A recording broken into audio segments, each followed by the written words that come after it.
Good afternoon, everyone, and welcome to Stock Market Today for Thursday, January 22nd. It's Alexis Garcia here. And stocks extended their gains today after news yesterday that President Trump looked to back off European tariffs over Greenland. Tesla also popped on some self driving updates. And small caps continue to outperform. And here with me to help break down everything we need to know about today's trading action is IBD news editor Ed Carson. So, Ed, what's on tap for us today? Yeah, we have to take a look at Tesla. Big news today, nice bullish action today. And also look at Alibaba and Nextpower, ticker BABA and NXT. All right, great. Before we get into that, let's just do a quick roundup of the major indexes. The S&P 500 up over 0.5% today. The Dow finishing up 0.6%. The Nasdaq up 0.9%, and small caps also closing up 0.7%. So let me get the charts going here at starting with the S&P 500. Again, up today, holding above the 21-day line.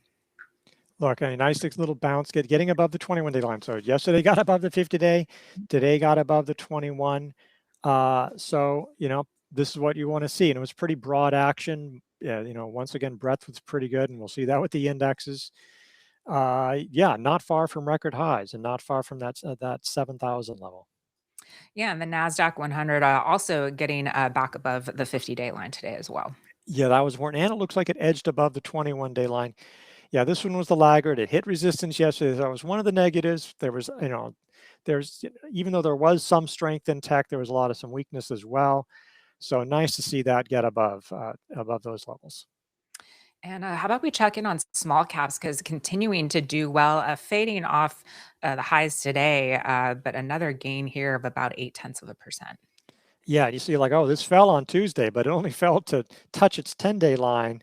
Very different, that having that strength, having that, and yeah, it just continues to lead. Just really, really impressive performance to start 2026. And we can quickly check in on the Dow as well. Ed, this one also got back above the 21-day line yesterday, and again moving back above the short-term average, but also again near those highs here. Near those highs, almost got there. There's a lot of strength. This also just shows you there's a lot of strength in the market when you look at all these things out there and you look at the equal weight ETFs. That also shows that strength. RSP hit a new high. Yeah, it closed sort of poorly, but it did nudge and hit a record high. So can't be too upset about that. And the RS strength, relative strength had improved for a couple of months. QQQE. That one is just below record highs. I don't think it quite. Oh, it did get there. It did nudge into a record high as well. So yeah, there's once you get outside of some mega caps and a few of some of the software names, there's a lot of strength even in tech. And let's take a look at ARK-K just for a look at some of the more growthy speculative names. This one up 2.4% today, Ed. And again, got back above the 50-day yesterday, back above the short-term moving averages. So nice action here for ARK-K. Yeah, absolutely. And, RK, obviously its biggest holding is Tesla, which we'll go over, but there's plenty of other stuff that was going up too. And it was disappointing to see this come through the 50-day line a couple of days ago, like a lot of the other stuff. So I was like, but here we are, right back above. So encouraging to see that. And how about we check on XBI? That's the S&P biotech ETF. Another strong day here, up 2.7%. And again, Ed, we see this nice action over the last few days. So what's been going on with biotech?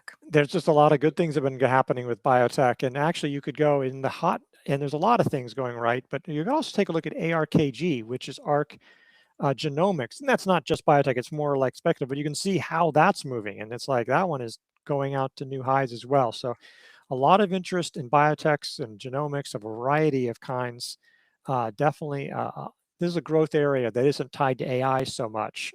Something that investors can be thinking about. I want growth, but you don't want to be everything to be tied to AI. And this is a sector that offers a lot of opportunities.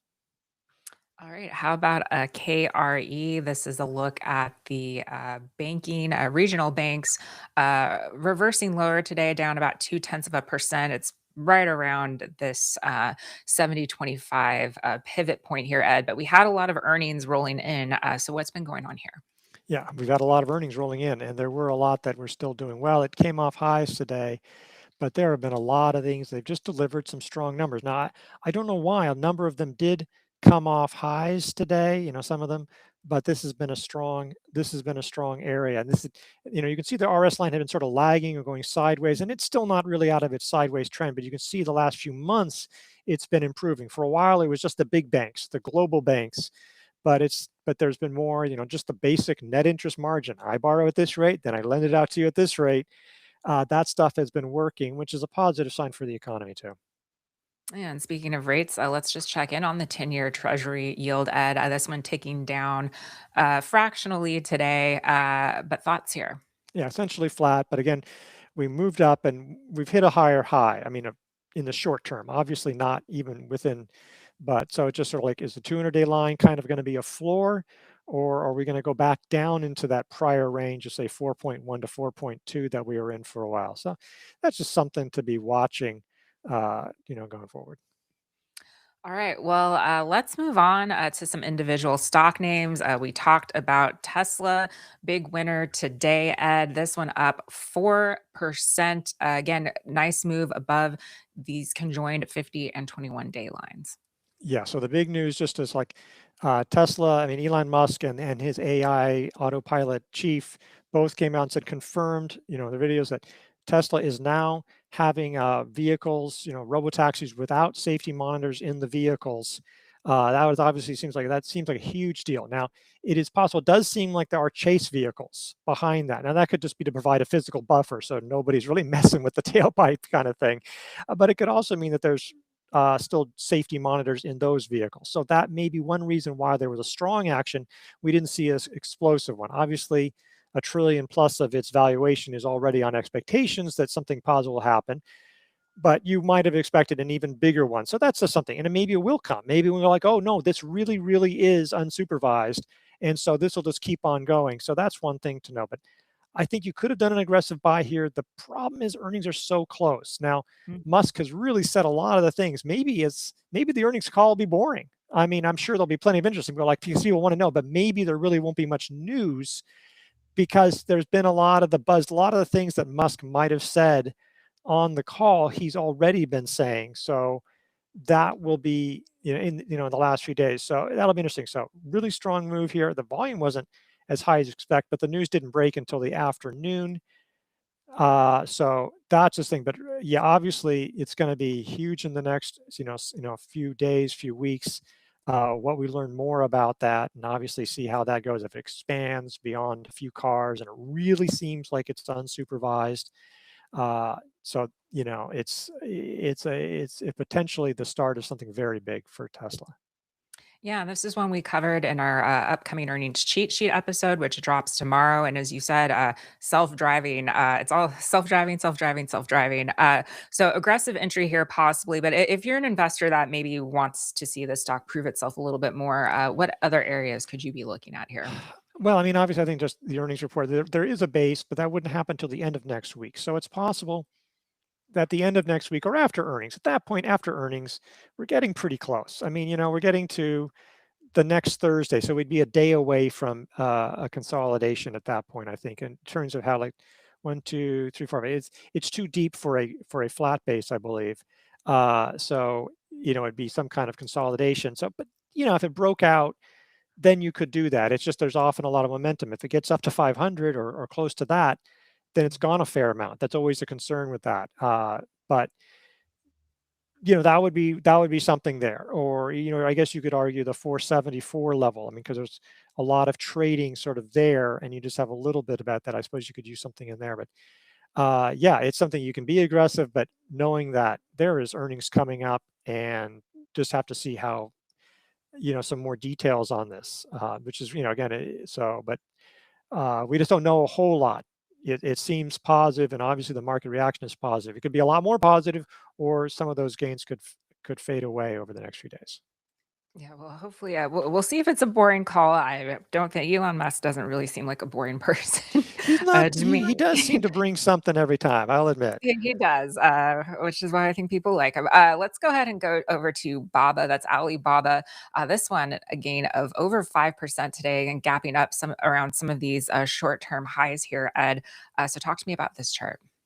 Yeah, Alibaba looks like, they didn't confirm, but there's a Bloomberg report that it's going to put its AI chip unit up for an IPO, and so that gapped up. And if you look at Baidu, BIDU, they did announce a couple weeks ago we're going to put our chip AI chip unit to that, and that I think brought right into there. I think that's around when the news came in. So people are excited about that, maybe unlocking some value, what have you. So Baba moving there. This is almost, it was an almost well, it was going to be too low anyway, but it cleared the short-term high, this sort of pseudo handle that was around some of these levels. And so I think you could buy it off of that, if you wanted to look at an early entry. It is already getting a fair amount above the 50-day line. So that, it's somewhat almost extended from that. So that would be the problem about waiting for it to get to 192 or so. But strong action here, and you see the volume today, the volume from a couple weeks ago. So definitely turning around. The RS line has really improved. China names can really swing around. There are concerns about earnings. There's been a pretty expensive, in like basically like their food delivery. They've been getting into that, and it's been extremely tough to compete in. But the market sees a lot of growth. There's cloud computing. They have AI. So they have a lot of the things that some of the hyperscalers in the U.S. did, that made their big moves in recent years. All right. How about we hop on over to NXT? That's Nextpower. I'll switch back to the daily here. A move of 4.8% today, Ed, and another one kind of getting above some short-term levels here and that round 100 level. Yeah, and this one was almost a handle. Like that day from a couple of days ago, it fell just a little too much. If it hadn't fallen so much, but it actually turned out to be a nice test of the 50-day. But if the midpoint of the handle is below the midpoint of the base, we say it's not proper. So it was a little too low. But I think this one, you definitely could have used that as an entry today. This is one of the leading ones there. You can look, there's strong growth here. It's in recent quarters, it's not supposed to be very strong growth in fiscal 2026. I'm not, quite sure how that's lining up, because I'm looking at the numbers. It looks like it's better than 1% for the full fiscal year, but maybe March is going to be really poor. So we'll see how that turns around. So that would be one issue there, but nice move there. Earnings are next week. That is something to watch out for. So that would, that's one reason why I didn't pull a trigger today, because it was a nice move in today's session. One way to play solar would be with TAN, the solar ETF. And in fact, you could argue this is the best way to do it right now, because except for the fact of Nextpower, most of the stocks are like out of position. They're either fell back down, or they're extended, or just sort of, or setting up in some way. But this one was actionable today. And yeah, if Nextpower has bad results next week, I'm sure TAN would have some impact, but it's not going to crash on you. So especially with Nextpower having earnings next week, this might have been the better way to play it. Sometimes it isn't, but right now it seems to be a good way to play the solar space. Yeah, still at the top of that buy range here, Ed. And we've been talking about earnings. I think we had some after the close. Ed, we want to check and see. We can start with Intel. That's INTC, down 6% after hours here, Ed. Yeah, I mean, they beat views on Q4. They guided low on Q1, at least at the midpoint, as far as I could tell. Now, I don't know if they said anything. I mean, the real issue, why has the stock risen so much in January and so much over the last few months? Obviously, the Trump and NVIDIA, capital injections. I mean, not capital injections, the buying of stakes. The question is, so we're going to want to hear more about the foundry. So maybe there's all that news in there, but we want to find out, what about the longer term? Are people using Intel for the foundry? Are they going to use them for this and that? That made it. So this is only a fraction of what it's gained just this month. So just to put that in perspective, it's only giving up the gains from the past couple of days. So it's not. Yeah. So while it might be disappointing, but so that I probably want to see what they say on the conference call and some more details on that. but that's one of the big movers. Yeah, let's take a look at ISRG2. That's Intuitive Surgical. This one up 2% after hours, also reporting earnings today. Yeah, I wasn't sure if there was going to be much of any movement. They beat Fuse, they beat EPS by a fair amount. They already reported preliminary revenue last week, and that was pretty good. But the stock sold off because the guidance for procedures using their system just was below expectations. So you can see how much this sold off. This needs a lot of repair work. So it'd be nice to get a bounce, but you can see how much it's lost in the last few days. Yeah, and how about ticker COF? That's Capital One Financial. This also reporting earnings down around 5% right now, but retook the 50-day line here today. But any thoughts here? Yeah, mixed results, missed on EPS. It looks like the bigger news maybe is that they are buying some fintech that specializes like in tech for credit cards and rewards and stuff. So that's a $5 billion deal. They just bought Discover, so they're still doing a lot of digesting. That's one reason why their revenue growth has been so amazing. Is that's because they bought Discover, not because they have such jaw-dropping, um, organic growth. But so stock is down on that. It had sort of fallen back to the 50-day buy point, so that's going to come under some pressure, it looks like. All right, how about we take a look at ticker CSX? This one up about 5% after hours with earnings. Had a little bit of an ugly downside reversal today, closing right around that 50-day line. Yeah, I mean, barring earnings, I think yesterday would have looked like an early entry, and obviously that would have been disappointing heading into earnings, but nice move here. Looks like it's going to come right up to the buy point. Let's look at a weekly though, because this is like a base next to a base, and really, honestly, that's the nothing gone anywhere for a couple of years. And if you go to a monthly, you can see that it really hasn't gone anywhere for almost 4 years. So that is one issue. You can see how the relative strength line has just weakened through that whole time period because obviously the stock market has gone up. So there was mixed results today. I don't know how about the EPS. I think the EPS may have beat, but the revenue slightly missed. Transports are doing well. This one is making a move but it hasn't shown performance over time, and the results haven't been great. So that is one reason to be cautious. And how about we just check in on one more? That's Alcoa, ticker AA. This up almost 3% after hours today, Ed. Yeah, it looks like it beat solidly on EPS and revenue. I don't know how the guidance was, but obviously it looks pretty good. Stocks at 3-year highs, 50% tariffs on aluminum. Yeah, that does hit them in some ways, but it generally helps them. That one has been doing very well, but is pretty extended right now. Right. All right, Ed. Well, thanks so much for your insights today. We appreciate it. Thank you, Lexi. All right. Well, that wraps it up for this episode of Stock Market Today. If you want even more market analysis, be sure to tune in tomorrow morning for IBD Live. You can head on over to investors.com/IBD Live for all the details there. And as always, on Friday, we'll have Justin Nielsen and Mike Webster give their extended take on the market. So they'll be back here tomorrow after the close. Thanks so much for watching. We'll see you then.